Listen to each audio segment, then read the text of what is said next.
परमेश्वर की पवित्रता हमारी सोच समझ से बहुत अधिक महान है। स्वर्गदूत भी उसके सामने अपने शरीर को, मुंह को, पैरों को ढांप लेते हैं और वो कहते हैं कि परमेश्वर पवित्र पवित्र पवित्र है। कादोस, यहोवा कादोस। परमेश्वर प्रतिदिन के साधारण कामों में जो संसार में होते हैं उनसे अलग रखता है।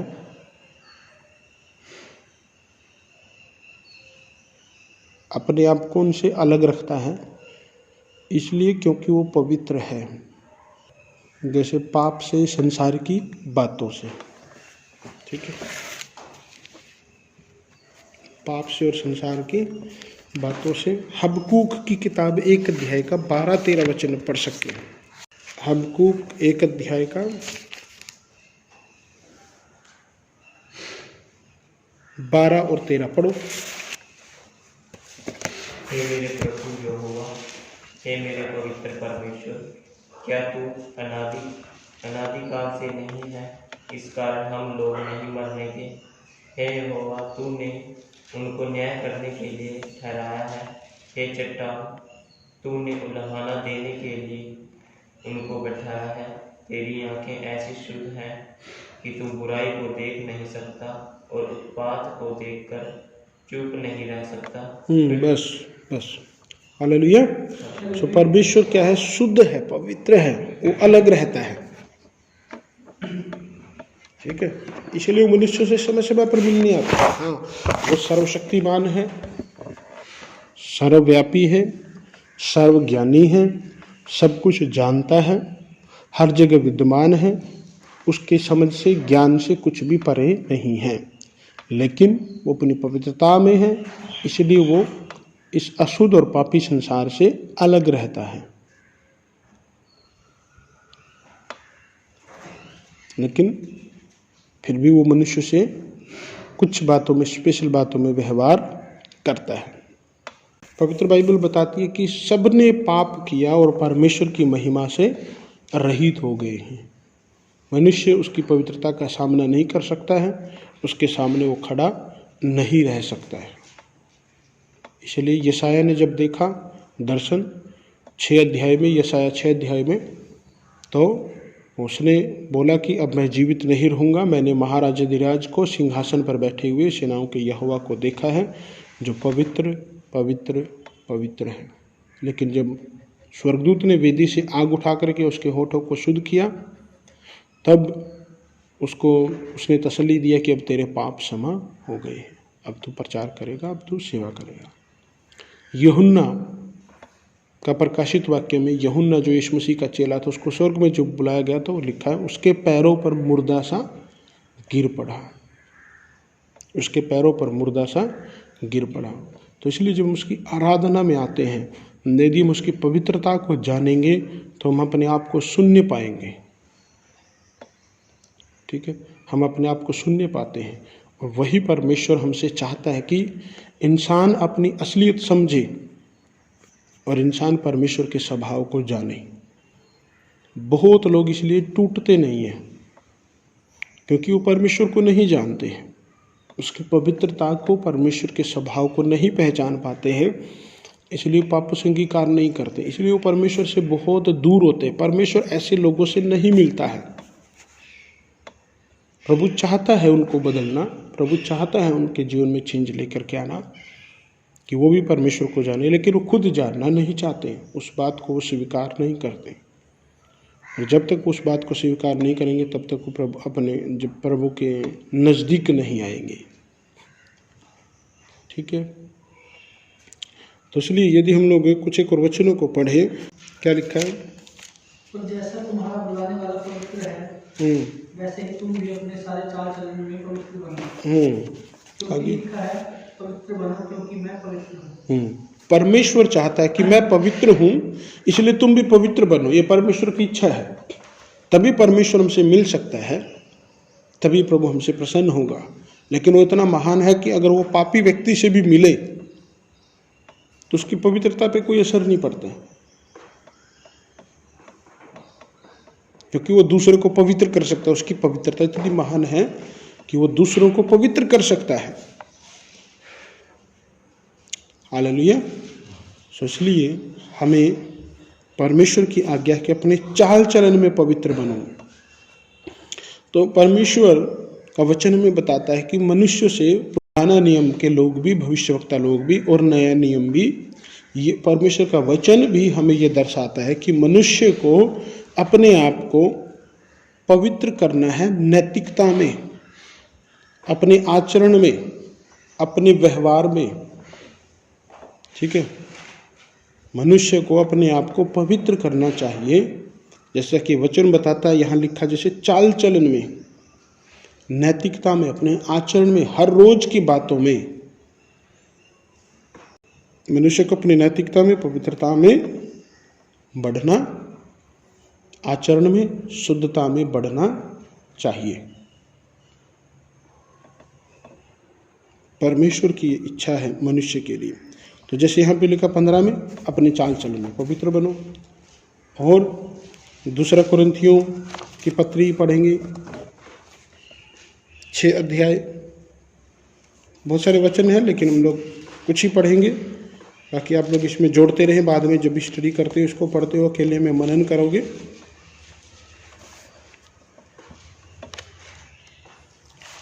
पढ़ो 7 का 1। हे प्रियो, जबकि ये प्रतिज्ञाएं हमें मिली हैं, तो आओ हम अपने आप को शरीर और आत्मा की सब मलिनता से शुद्ध करें और परमेश्वर का भय रखते हुए पवित्रता को सिद्ध करें। परमेश्वर का भय रखते हुए पवित्रता को सिद्ध करें। हम पवित्र नहीं हैं, परमेश्वर पवित्र है, लेकिन हमें पवित्रता में बढ़ना है, तभी हम परमेश्वर के नज़दीकी में, हजूरी में आ सकते। चलिए, हमें अपने पापों की क्षमा की जरूरत होती है और हमें अलगताई का जीवन जीना है, अलग रहना है बहुत सारी चीज़ों से। जैसे परमेश्वर प्रतिदिन के साधारण कामों से, पाप से और अन्य बहुत सारी बातों से अलग रहता है, इसलिए हमें भी अलग रहना सीखना है। जैसे इसमें ऊपर पढ़ते हैं तो प्रभु कहता है, मैं उनमें बसूंगा, उनमें चला फिरा करूंगा, मैं मेरे लोग होंगे, मैं उनका परमेश्वर होंगे। इसलिए प्रभु कहता है, उनके बीच में से निकलो।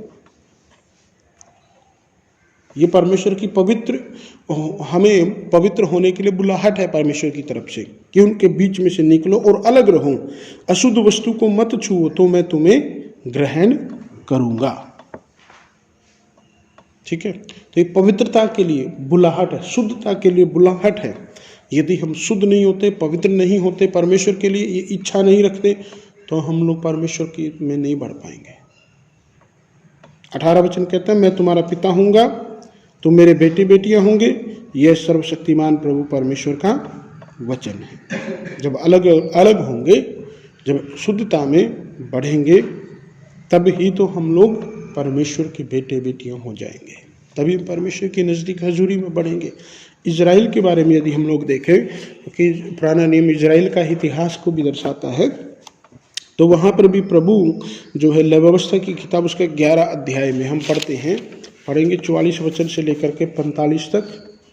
लय व्यवस्था की किताब, तीसरी किताब है बाइबल में, शुरुआत से पेज नंबर शुरुआत में 133 34 नंबर पर।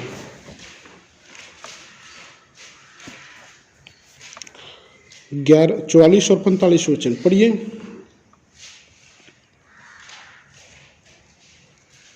क्योंकि मैं तुम्हारा परमेश्वर यहोवा हूँ, इस कारण अपने को शुद्ध करके पवित्र बने रहो, क्योंकि मैं पवित्र हूँ। इसलिए तुम किसी प्रकार के रेंगने वाले जंतु के द्वारा जो पृथ्वी पर चलता है, अपने आप को शुद्ध न करना, शुद्ध न करना, क्योंकि मैं वह यहोवा हूँ जो तुम्हें मिस्र देश से इसलिए निकाल ले आया हूँ कि तुम्हारा परमेश्वर ठहरूं। इसलिए तुम पवित्र बनो, क्योंकि मैं पवित्र हूँ। तो प्रभु ने बहुत सारी उनके लिए नियम विधियाँ ठहराई थी। ये पवित्र, ये शुद्ध अशुद्ध चीजें ठहराई है। हम लोग भी मानते हैं, हमारे समाज में भी है। बाइबल को पढ़ते तो बाइबल में भी है, हर समाज में होती है। ये गलत है, ये सही है, ये शुद्ध, ये पवित्र है। लेकिन हमें पवित्र बाइबल का मापदंड को देखना है। किसको देखना? हमें पवित्र बाइबल हमें क्या कहती है, हमें उस जीवन के लिए प्रभु ने जिसके लिए बुलाहट दी है। ये जो आज्ञा है परमेश्वर ने इजराइल को दिया था, लेकिन समय समय पर जब हम देखेंगे, आप लोगों ने देखा है न्यायों की किताब और बहुत सारी जगहों पे इजरायली लोग इस पवित्रता से गिर जाते थे, मूर्ति पूजा में पड़ जाते थे, पापों में पड़ जाते थे, व्यभिचार में पड़ जाते थे, मूर्ति के आगे चढ़ाई गई चीज़ें खाने लग जाते थे, परमेश्वर को जो पूछते नहीं थे, प्रभु को आदर नहीं देते थे। तो क्या हो जाता था? वो जिस पवित्रता में उनको बने रहना चाहिए था उससे वो नीचे गिर जाते थे, और जब वो से नीचे गिर जाते थे तो फिर परमेश्वर उनको दंड देता था। परमेश्वर पवित्र है, इसलिए वो पापों का और अपवित्र अशुद्ध बातों का न्याय करेगा, क्योंकि पवित्र पापों के पवित्र जो है वो पापों में नहीं रह सकते। परमेश्वर न्यायी है, ये पवित्रता की एक पहचान है, एक गुण है पवित्रता का कि वो न्याय करेगा, न्यायी है। परमेश्वर की पवित्रता का बखान करना पूरी रीति से हमारे जो समझ से परे है, लेकिन जितना अधिक हो सके गहराई से हमें सीखने की, समझने की कोशिश कर रहे हैं।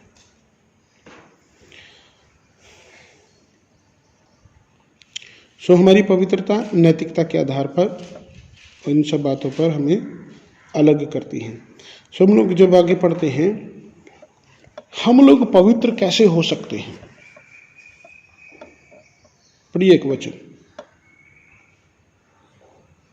1 पीटर पहला पत्र 1:2 वचन।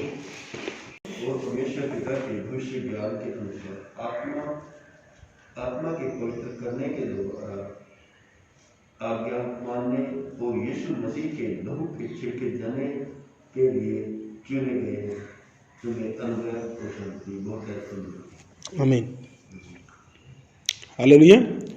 सो हम लोग कैसे पवित्र किए जाते हैं? परमेश्वर पिता के भविष्य ज्ञान के अनुसार आत्मा के पवित्र करने के द्वारा।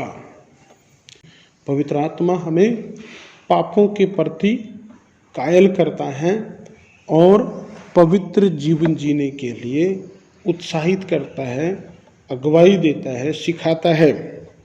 पहला कुरिन्थियों 6:11 वचन, 1 Corinthians chapter 6 verse 11।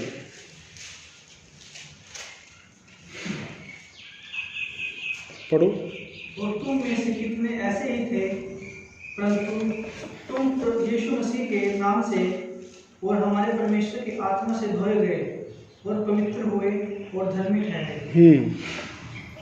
पवित्र हुए और धर्मी ठहरे। कैसे? परमेश्वर की आत्मा के द्वारा, यीशु के लहू के द्वारा। ठीक है, तो इसलिए हमें क्या करना है? पवित्र बने रहना है। लिखा है 11 वचन में, तुम ऐसे ही कि तुम में से कितने ऐसे ही थे। कैसे थे? ऊपर एक लिस्ट दी गई है। पढ़ लीजिए एक बार, कैसे थे? 9 वचन। क्या तुम नहीं जानते कि अन्यायी लोग परमेश्वर के राज्य के वारिस ना होंगे? धोखा ना खाओ, ना वेश्यागामी, ना मूर्ति पूजक, ना परिस्थितिगामी, ना लुच्चे, ना पुरुषगामी, ना चोर, ना लोभी, ना पियक्कर, ना गाली देने वाले, ना अंधेर करने वाले परमेश्वर के राज्य के वारिस होंगे। तो आगे लिखा, तुम में से कितने ऐसे ही थे, ये सब काम करने वाले थे। मूर्ति पूजक, धोखा देने वाले और अन्य अन्य प्रकार के, न गाली देने वाले भी। देखिए इसमें गाली देने वाले भी लिखा हुआ है, जिसको लोग कोई कुछ समझते ही नहीं है, तो इसलिए वो पवित्रता को नहीं समझते हैं।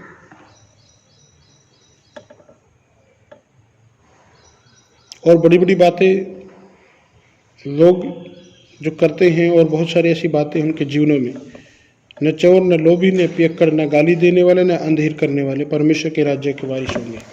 परंतु कौन होंगे? जो प्रभु यीशु मसीह के नाम से, हमारे परमेश्वर के आत्मा से, यीशु मसीह के नाम से परमेश्वर के आत्मा से धोए गए, पवित्र ठहरे और धर्मी ठहरे हैं।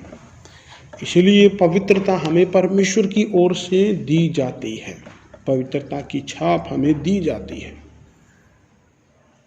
हालेलुया। तो उसके बाद प्रभु की आज्ञा है कि हम लोग पवित्र बने रहें। जब हम अपने कामों में, नैतिक जीवन में, हर रोज प्रतिदिन के जीवन में संसार से अलग रहकर, संसार के रीति रिवाजों से, उन बातों से जो अशुद्ध करती है, हमें उनको पहचानते हुए अलग रखते हैं, तब हम लोग परमेश्वर को प्रसन्न करते हैं। तब हम परमेश्वर की समानता में, परमेश्वर के स्वभाव में बढ़ते हैं और उसके लिए हम जीवन जीना चाहते हैं।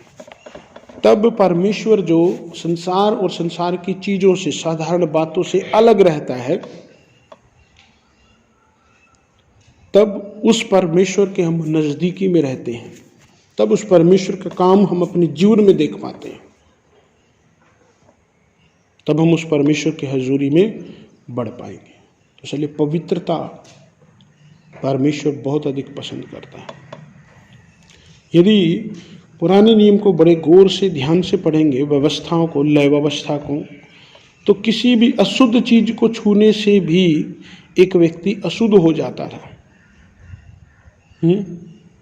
पढ़ेंगे एक दो वचनों को। निर्गमन 19 अध्याय का 10 से 15, ये परमेश्वर की गंभीरता को, गहराई को सिखाएगा हम लोगों को ये वचन, कि हमें कितना अधिक परमेश्वर में, पवित्रता में बने रहना है, कि परमेश्वर कितना पवित्र है। यहोवा एलोहिम कादोस। निर्गमन 19 10-15,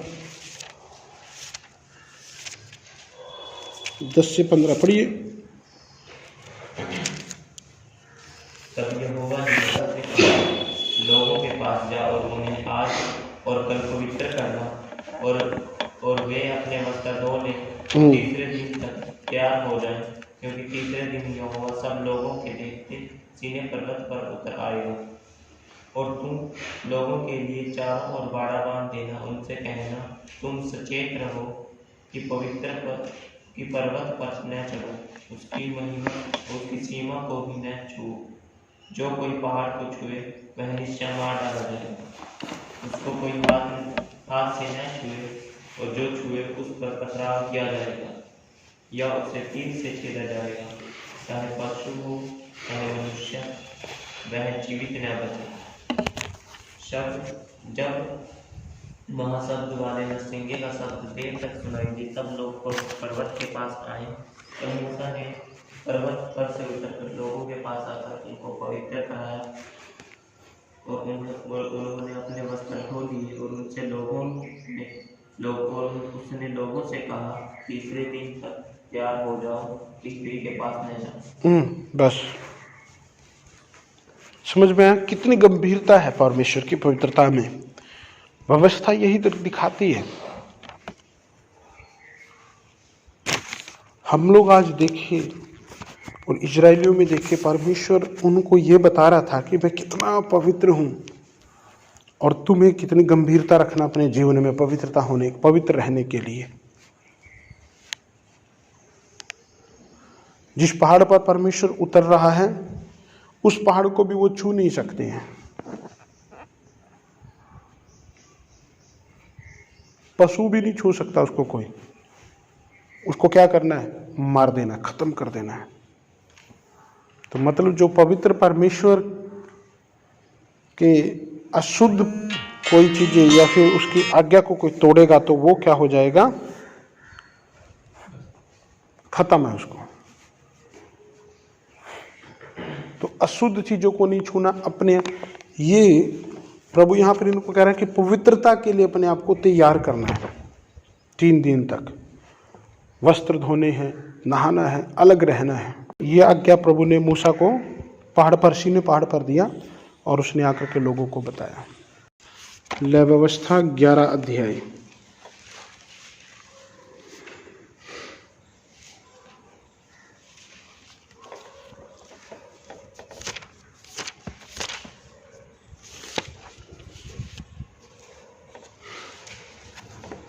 तो इसमें क्या है, वो सब बातें, हेडिंग क्या लिखा 11 अध्याय का, शुद्ध और अशुद्ध पशु। ये 14 अध्याय का व्यवस्था विवरण 3 से 21 में भी दिया हुआ है।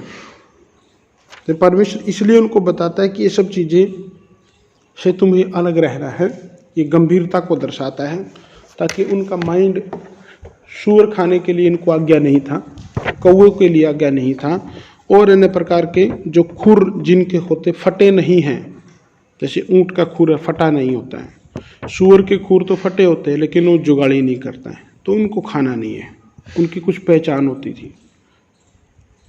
ठीक है, तो ऊँट जुगाड़ी करता है लेकिन उसके खुर फटे नहीं है, इसलिए वो उसको नहीं खा सकते हैं।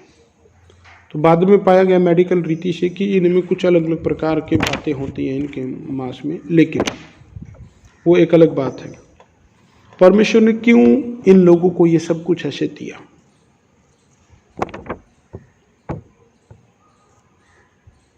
क्या हमें पवित्र होने के लिए नए नियम के लोगों को भी ऐसा जीवन जीना चाहिए? हमारी जो व्यवस्था की किताब है, नए नियम की जो व्यवस्था की किताब, पुराने नियम की ये है लय व्यवस्था और व्यवस्था विवरण, निर्गमन, पहली 5 किताबें। हमारी जो व्यवस्था की किताब है वो है प्रेरितों के काम, नया नियम। प्रभु यीशु मसीह कहता है तुम सुन चुके हो, लिखा गया था, लिखा है, लेकिन प्रभु कहता है मैं कहता हूं, वो है हमारे लिए, मैं कहता हूं। फर्क आ रहा ना जरा?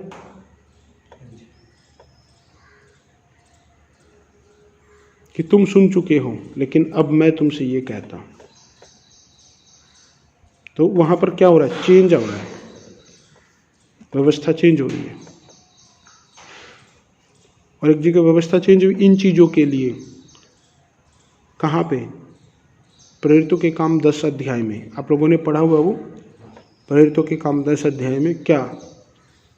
पतरस को भूख लगी दोपहर को, जब तक वो जिस घर में गेस्ट था उस घर के लोग खाना बना रहे थे, तो इसलिए वो छत पे गया। वो देखिए ये लोग खाली टाइम नहीं छोड़ते थे अपना, प्रेरित लोग। तो जब वो लोग गए, छत पे चढ़ा तो प्रार्थना करने लगा, तो बेसुध हो गया, आत्मा में उसको दर्शन दिखा। एक चद्दर है, बड़ी चद्दर है, उस पर सब प्रकार के जीव जंतु है, सब प्रकार के, जो यहाँ पे मना भी किए गए हैं, पुराने नियम में मना भी किए गए, वो भी है उसमें। प्रभु ने उसको बोला मार और खा, वो कहता मैं नहीं मारूँ, मैं नहीं खाऊंगा, क्योंकि मैंने कोई भी अशुद्ध चीज़ें नहीं खाई, मैं एक शुद्ध इजरायली हूँ, वो बोलते थे। तो इनकी शुद्धता इनके खाने पीने पे, कपड़ों पे, इनके नहाने धोने पे बाहरी थी। समझ में आ रहा? इनकी शुद्धता कैसी थी? बाहरी थी, आचरण की शुद्धता थी। परमेश्वर मन की शुद्धता भी चाहता है, इसलिए प्रभु कहता है तुम अपने कटोरे को बाहर बाहर से मांजते हो, तुम बड़े अच्छे अच्छे कपड़े डालते हो, लंबे लंबे कपड़े डालते हो, दूसरों को धर्मी दिखाते हो, लंबी लंबी प्रार्थनाएं करते हो, लेकिन परमेश्वर तुम्हारे मनों को जानता है। तुम कहते कि तुम चूना पीती हुई कब्रें हो, क्योंकि वो उन चीजों को आदत हो चुकी थी। इन लोगों ने सोचा था कि परमेश्वर बाहर की चीजों को चाहता है, ये खाना नहीं खाना है तो हम शुद्ध रहेंगे, धोए हुए कपड़े डालना है तो हम शुद्ध रहेंगे, हमें कुछ और नैतिक काम, अच्छे काम करने हैं बस। लेकिन उनके मन में वही पाप, वही गंदगी भरी रहती थी। परमेश्वर चाहता है कि वो भी शुद्ध हो। इसलिए यीशु मसीह कहता है परमेश्वर मनों को जांचता है, प्रभु मन को देखता है। इसलिए हमारी नए नियम की पवित्रता की शुरुआत पवित्रता की शुरुआत मन से होती है, यीशु के लहू के धोए जाने से होती है, आत्मा से होती है। हमने कई वचन भी पढ़े हैं। तभी हम परमेश्वर से मिलते हैं, तभी परमेश्वर को हम प्रसन्न कर सकेंगे। उस पवित्रता के बिना परमेश्वर को कोई भी नहीं देखेगा। उस पवित्रता की खोजी हो जाओ, इसके बिना परमेश्वर को कोई भी नहीं देखेगा। तो परमेश्वर एक ही है। तो पुराने नियम में बोलता है ये नहीं खाना, ये अशुद्ध है, नहीं तो मर जाओगे। अलग रहता था उनको। अगर किसी ने अशुद्ध चीजें भी छुआ भी तो खाया भी तो उसको अलग छोड़ दिया जाता था, 3-4 दिन तक, हफ्ते तक अलग रहना, नहाना धोना है, बाहर छावनी से बाहर रहना, फिर अंदर आना है। ठीक है। तो नए नियम में वही प्रभु बोलता है कि जो चीजें प्रभु ने शुद्ध ठहराई उनको अशुद्ध मत कहे। नए नियम में वही चीजें तो शुद्ध ठहरा देता है, पुराने नियम में वही चीजें अशुद्ध भी है। क्यों ऐसा? क्या परमेश्वर के सोच विचार में फर्क आ गया, या परमेश्वर ने अपनी पवित्रता में थोड़ा सा बदलाव कर दिया? नहीं, अब थोड़ा ज़्यादा पवित्रता हो गई थी पुराने नियम में, नए नियम में थोड़ा सा चलो मिक्स कर देते हैं, खाओ पियो कोई बात नहीं। क्या सोचते हैं? नए नियम में लिखा भी है ना तीमुथियुस की किताब में कि दुआ प्रार्थना के द्वारा सब वस्तुएं शुद्ध हो जाती है, पढ़ाया था ना।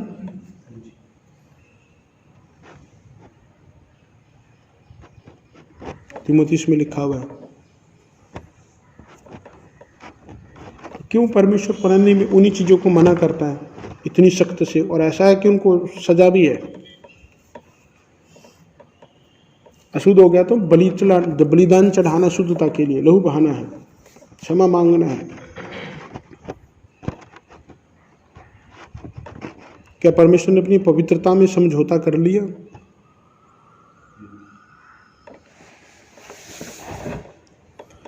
बताइए।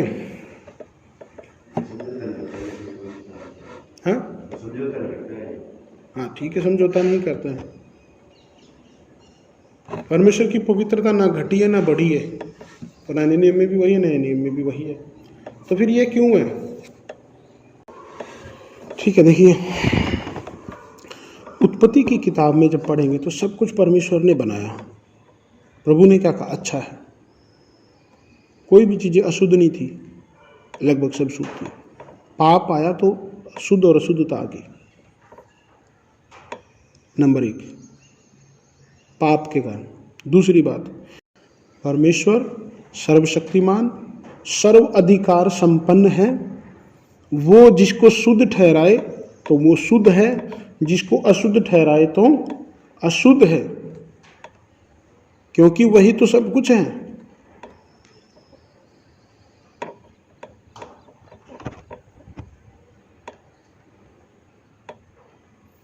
उसकी पवित्रता के मापदंड को हम लोग छेड़ नहीं सकते हैं। यही बात तो परमेश्वर को परमेश्वर बनाती है।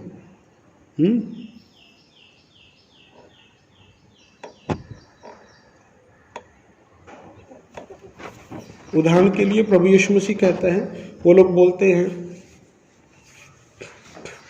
कि तू शब्द को क्यों नहीं मानता है, शब्द की विधि को तोड़ता है, शब्द के दिन लोगों को चंगा करता है, शब्द के दिन तो काम करता है, शब्द के दिन तो सफर करता है। क्यों शब्द की विधि को तोड़ता? वो जलते थे उससे। प्रभु ने तो पुराने नियम में कहा, वो बोलते शब्द के, मैं शब्द का भी प्रभु हूं,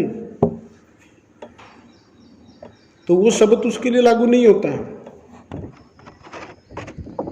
आया समझ में? कहता प्रभु तो मैं ही हूं।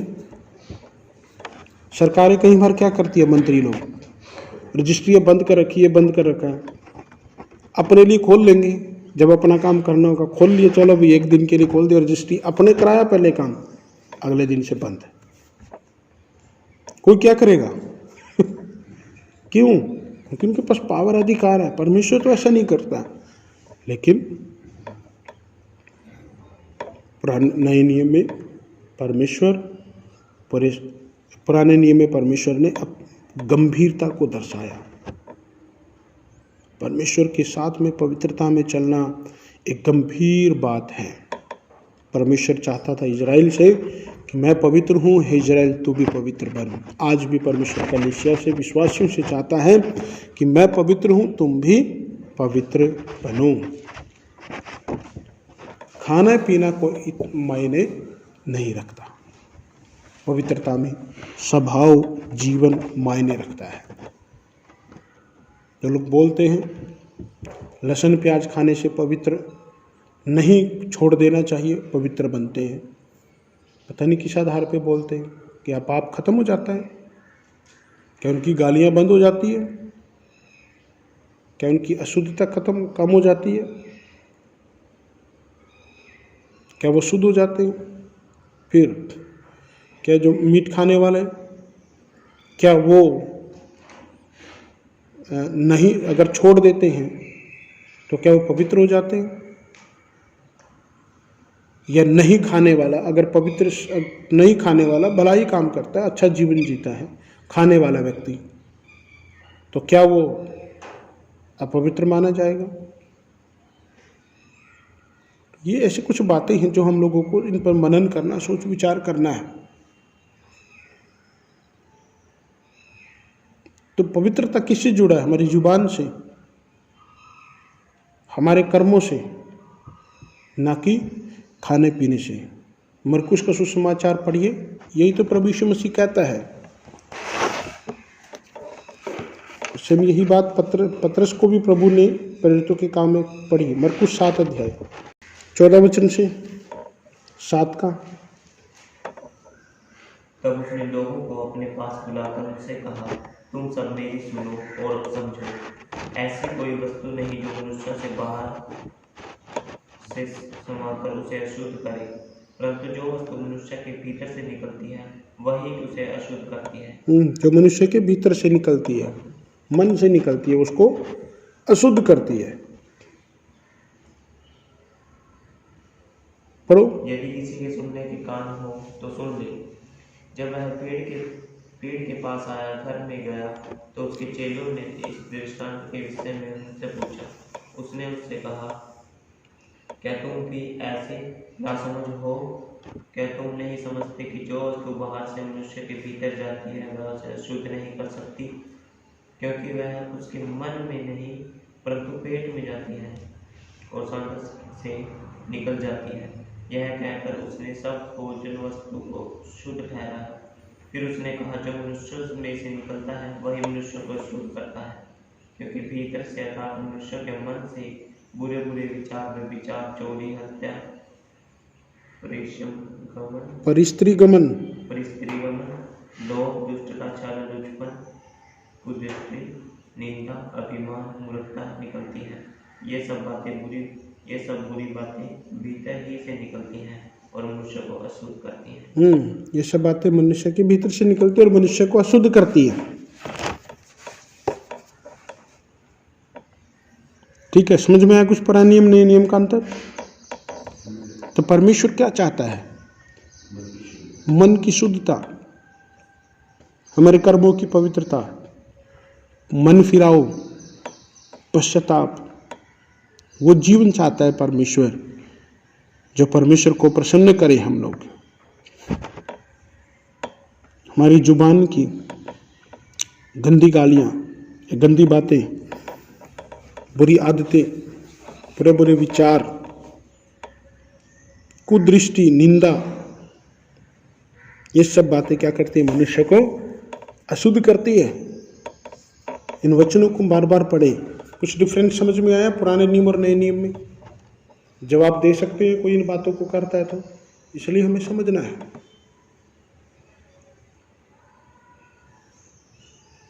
नहीं तो पुराने नियम से कोई बढ़िया प्रचार कर दिया ना तो हिल जाते हैं लोग, परीक्षाओं में पड़ जाएंगे। इसलिए नया नियम पुराने नियम का हमें स्टडी करना है।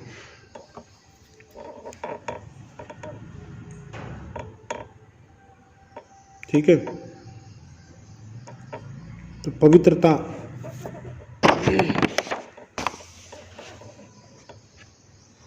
और पुराने नियम में तो बहुत सारे बार व्यक्तियों को भी छू नहीं सकते, मरे हुओं को भी।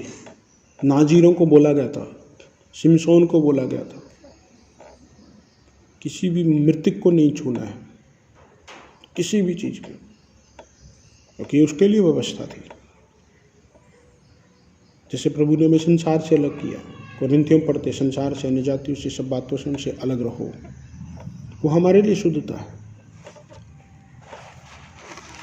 ठीक है, तो एक महत्वपूर्ण बात है, पॉइंट है जो मैं आपको बताना चाहता हूँ। किसी भी व्यक्ति या वस्तु का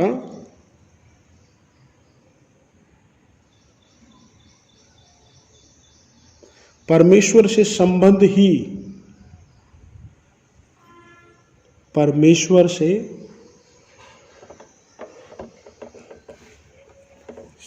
ही उसे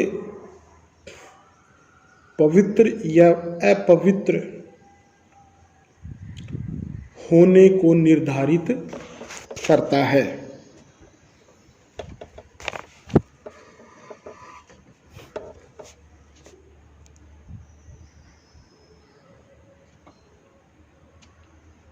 ठीक है, क्या चीज है? बच्चे वर्ड है जो ये लाइन बहुत पावरफुल है। पवित्रता, कि कोई व्यक्ति पवित्र है या अपवित्र है, कैसे पता लगेगा उसका? ये इस लाइन में है, कैसे पता लगेगा बताइए? परमेश्वर से संबंध कैसा है?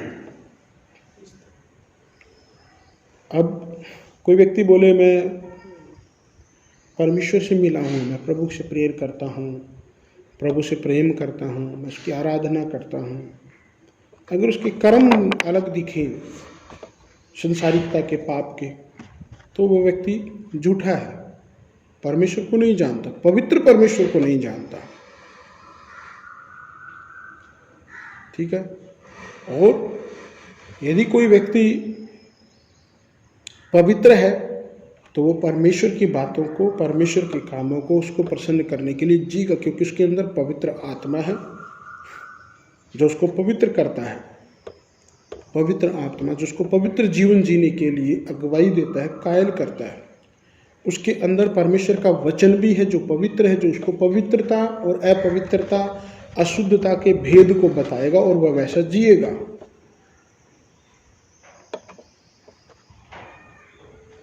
ठीक है। तो इसलिए पुराने नियम में नहीं पढ़ना, खाने पीने की चीज़ों में नहीं, नए नियम में। मरकुस 7 अध्याय बार बार पढ़ लीजिए इस बात के लिए, परमेश्वर क्या कहता है। इसलिए शुभ अशुभ चीज़ें, मुहूर्तें, ठीक है, मुहूर्त, शुभ अशुभ चीज़ें और अंधविश्वास, ये नहीं छूना, ऐसा नहीं करना, वो नहीं खाना, ये सब चीज़ें नए नियम में नहीं है। इन सब में बाहर निकलना है। आज शनिवार हो गया, आज वीरवार हो गया, आज ये हो गया, आज वो हो गया, ये सब चीज़ें नहीं है। प्रभु के लोगों के लिए ये सब बातें नहीं है। हमें उन सब चीज़ों से बाहर आना है। तो परमेश्वर के साथ आपका रिश्ता कैसा है, वही आपको पवित्र और अपवित्र बनाता है। यदि प्रभु के साथ कोई आपका संबंध नहीं है, मेल जोल नहीं है, कोई आपका रिश्ता नहीं, बातचीत नहीं है, तो पवित्र नहीं है। जितने मर्जी गुण गाई जाइए, जितने मर्जी सालों तक आते रहिए चर्च में, यदि आपके जीवन में परिवर्तन है, आपके मन में फर्क नया बने हैं, तो आप पवित्रता में हैं, चाहे आप नए हों चाहे पुराने हों। तो इसलिए जीवन में, आपके कर्मों में, आपके बातों में पवित्रता जो है वो है परमेश्वर के साथ आपके रिश्ते और आपके संबंध को निर्धारित, आपका संबंध निर्धारित करता है।